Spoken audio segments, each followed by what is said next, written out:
Les macrofotografies han estat fetes amb un conjunt de dues lents acoblades, una a continuació de l'altra. Una lent zoom de 55 a 200 mm muntada a la càmera, a la qual s'hi ha acoblat de manera invertida una lent de 50 mm.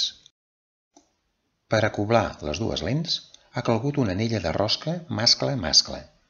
Les fotografies s'han fet amb el zoom posat a 200 mm.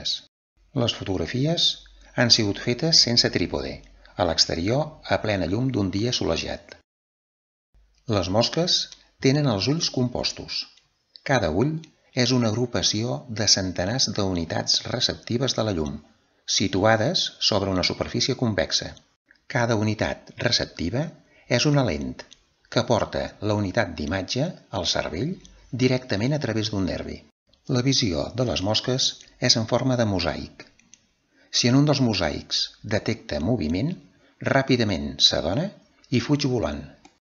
Els ulls de la mosca no es poden moure. La disposició de l'ull, sobresortida del cap, li permet tenir un camp visual de gairebé 360 graus. Les ales de les mosques no són extremitats modificades, com ho són les dels ocells i la dels ratpenats, sinó que són expansions de cutícula dels segments toràcics.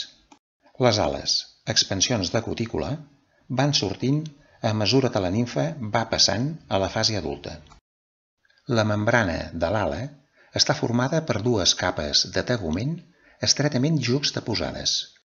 Les ales tenen unes venes o nervadures que els hi proporcionen fortalesa i rigidesa. Dins d'aquestes venes hi ha un nervi i una tràquea. Aquestes venes estan connectades al sistema hemolimfàtic i l'hemolimfa flueix cap a les ales.